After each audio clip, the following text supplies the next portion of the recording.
Welcome back to Two Guys in the Kitchen. I'm Jason Yoakum. Unfortunately, Bruce Brandel cannot be here right now. I'm sure he'll come along sooner or later. So what we're going to do is we're going to use our resident travel. You saw him in episode number, I think, 2. It's Brent Heacock. Brent? And he's just back from... He's back from Austria. He was Gangnam Style. So what we're going to do, we're going to do something a little different tonight. Everyone thinks Pigs in a Blanket is a small little hot dog wrapped up in a croissant. What we do is we're going to do a little different. We're not going to use a hot dog. We're not going to use a croissant. We're going to use little sandwich steaks, bacon and onion in it, wrapped up, bake them, and then we're going to do a little squash on the side of that. And I think you guys will really like it. It's a great little meal, great little finger food. So we'll see you back in a few minutes. We'll start making up the meal. Episode number 8. Welcome back to Two Guys in the Kitchen. I'm Jason Yoakum. Unfortunately, Bruce Brandel cannot be here tonight, or he will be soon. But back by popular demand is Brent Heacock. He's going to help me out tonight. Straight back from Austria. Rock 'em Gangnam Style.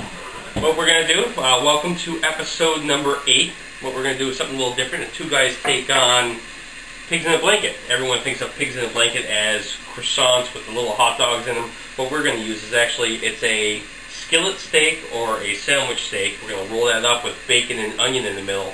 And all you do is put a little toothpick in it and you bake it.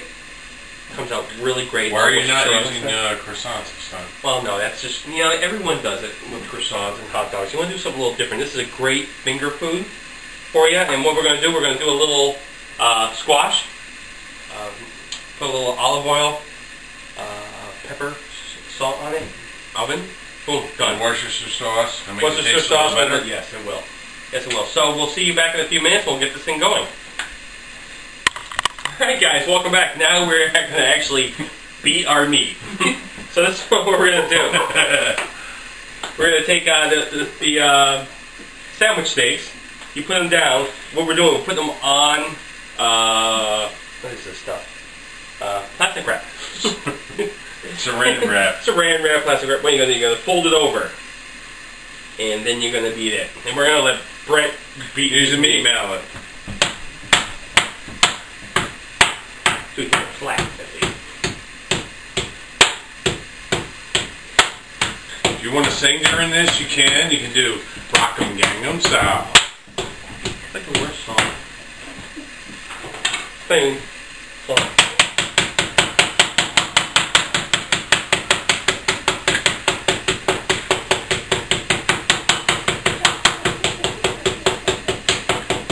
Sad though, because Jason beats his meat really weird. Daily. But what it's going to do is flattening out. You don't want to overbeat your meat. Well, no, you can't.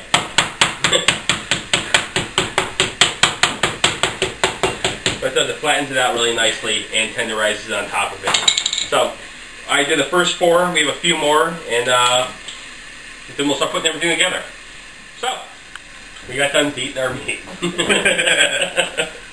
So what we're going to do now, we have some diced onion, some chopped up bacon.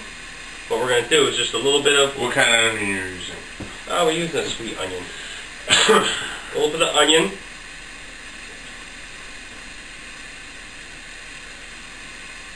Put a little bit of bacon in there.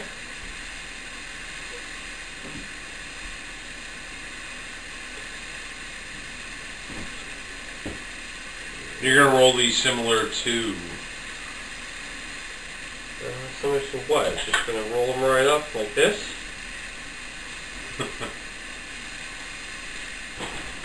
Couple toothpicks through.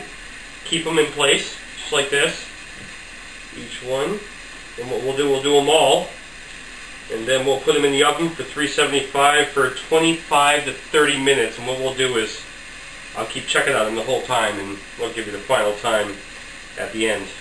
So it's a pig in a blanket. It's a pig in a blanket. So it's a lot How'd you come better up than, with this? you know what, it's my mother's recipe. She used to do this all the time for us. God bless Mrs. Yoakum. So that's how you go. Just roll them up, a couple toothpicks through, and we'll get the rest of them done, get them in the oven, and get the squash in the oven. What we're going to do with the squash is a little olive oil, salt and pepper. Probably put them in, if we do 25 to 30 minutes on these, probably about 15 minutes right before the end. Put that in, and everything should be good. Pull it right out and put it on the plate for you. All right. Salud. All right. So everything is rolled with onion, bacon in the middle. Originating salt. A little pepper. A little bit of Worcestershire sauce. It's hard to say, but we use it. The more the better. And right into the oven. 375, 25 to 30 minutes. We're going to put that in. It's already at 375. Right when you hit about 15 minutes to go, we're going to do the squash. Olive oil, salt and pepper on that for about 15 minutes. So they all come both out. They both come out at the same time. Put it on the plate. Everyone's ready to enjoy it. All right. Piggy roll-ups are in the oven. I'm getting the zucchini and the squash done. And what it is olive oil, salt, pepper. Put a little bit of red pepper flakes on it.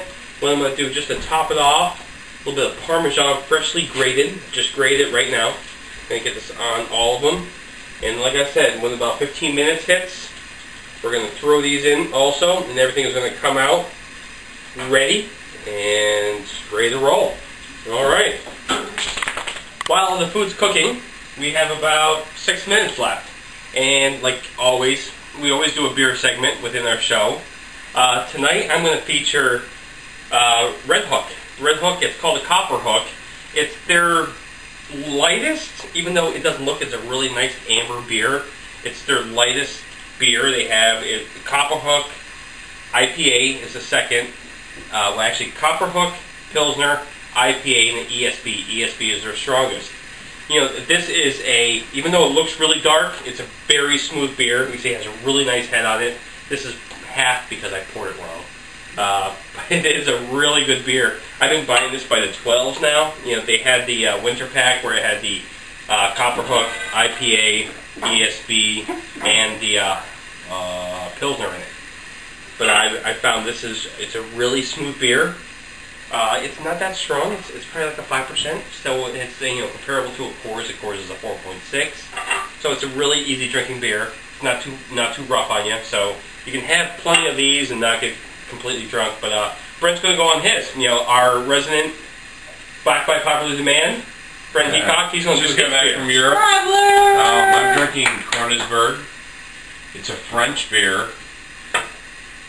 Made on the border of Germany. It's a very light beer. It's modeled toward more like the Coors Light. Not a heavy alcohol content. You can see it's pretty clear from through. It's pretty clear. It's very good though. It's got a nice sweet taste to it. It's a beer that most people can drink. This is it right here? Yeah. It's very light. It's got a light amber color. More like a Pils? It's a great beer. Pils? It's more like a Pilsner. In between a Pilsner and a lager. It's a great beer. It's very sweet.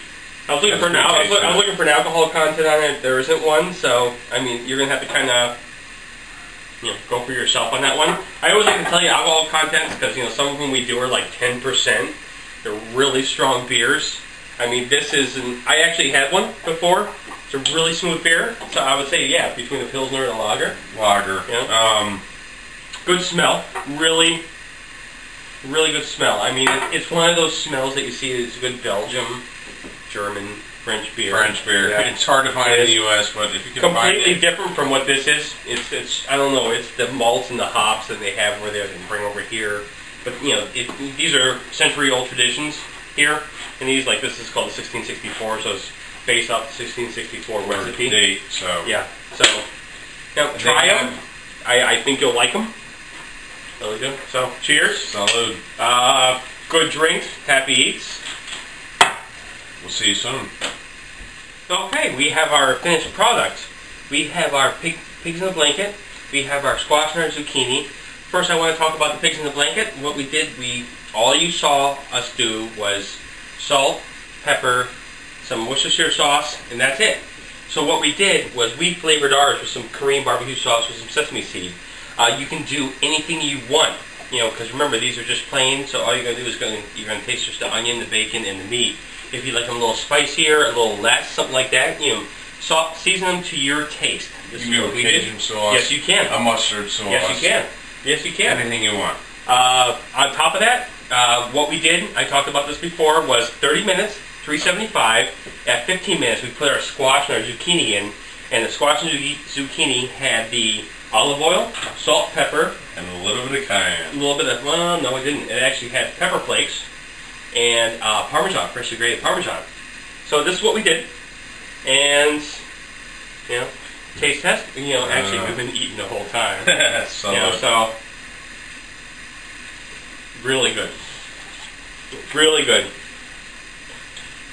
He's making a whole bunch of crazy noises over here, but this is our meal for episode 8. Pigs in a blanket, and squash and zucchini, and happy eats. Happy eats.